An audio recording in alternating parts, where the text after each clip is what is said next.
It is time to start thinking about your brackets. Why? Because March Madness is here. The women's tournament matchups were revealed last night. On the men's side, the top seeds are Duke, yes, yes, yes, please, Arizona, Michigan, and defending champion Florida. The women have defending champs UConn, of course, UCLA, South Carolina, and Texas as the top seeds.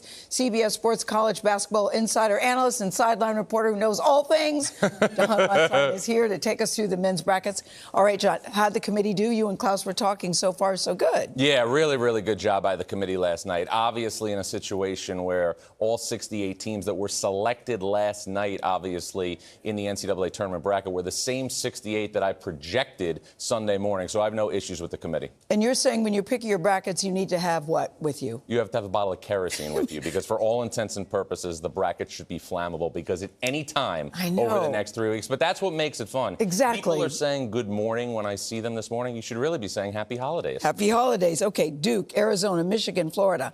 Rounding out the top, who do you like? I'll go first. Of course, you're thinking Duke. Well, I know you're a big Duke fan. So well, my son went there. That's why. Devils, yeah. But I think there's a lot of haters against Duke. There's a lot of haters in Duke. Not as much. I think obviously John Shire has, dispelled that a little bit. But the one thing you have to look about Duke right now in terms of storylines is that Duke's starting point guard Caleb Foster suffered a foot injury about a week ago. So Duke is going to be shorthanded at the most important position on the floor. But how about their freshman? That freshman. The freshman Cameron Boozer is obviously the best player in college basketball. But now, Gayle, ironically enough, his twin brother Caden, who is going to step in for Caleb Foster at point guard, becomes arguably the most important player for Duke in this East region, which you and I were talking about is loaded with blue bloods. 16 coaches in the East region. 6 of those coaches have coached in the Final Four. Whoa, that's big. Yeah. Who else are you looking out for? Because I always like a story, Jon, where it tugs at your heartstrings, whether it's a coaching staff, whether it's a player, whether it's a school. Do you have one of those? Nebraska, for me, is the story, because Nebraska has never won an NCAA tournament game. And Nebraska this year, under Fred Hoiberg, as of right now, has tied its program record for wins. So for Nebraska to break its program record for wins, it has to do something that it's never done before in history, and that is win an NCAA tournament game. But the matchup against Troy is a difficult matchup in that South region. So are you picking Nebraska? Look, I am on record, and I have said this throughout the season. If Nebraska wins an NCAA tournament game before next season, I am flying to Lincoln, I am finding an establishment in the Haymarket District, and I am throwing Nebraska fans a happy hour for 1 hour. I put my credit card down at the bar, but I will say this, I'm taking Troy. Is your credit card active? But we'll see. I got to text my wife when we get off the air. But you're taking Troy. I'm taking Troy over Nebraska, yes. Anybody else that's a sleeper that's going to surprise us?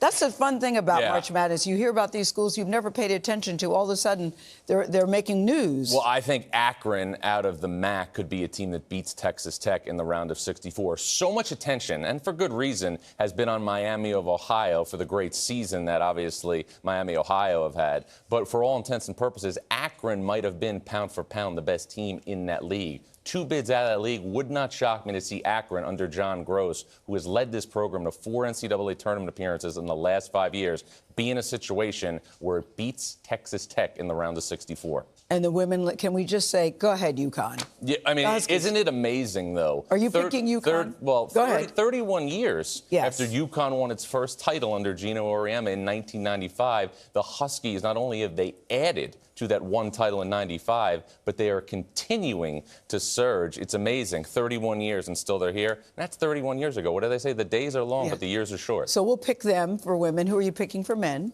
I am going to take Purdue. I am a sentimental person. Purdue. Security! Aren't you supposed to pick Duke? Well, look, I'm trying to be fair and objective. That's my role as a reporter. But I'm a sentimental person. Purdue brought back 86% of its scoring from last year's team that went to the Sweet 16. And this senior class, Braden Smith, Fletcher Loyer, Trey Kaufman-Renn, have been together in the same place for 4 years. That's a rarity in today's climate. All right. And if your wife says no to your credit card, Klaus has already offered his. So okay, good to know. Good to know. Thank you, Jon. Thank you, Jon. Good to have you here. Always. CBS Sports and TNT Sports coverage of the NCAA men's basketball tournament tips off tomorrow and Wednesday with the first 4, followed by first-round coverage beginning on Thursday. Nate's going to be there.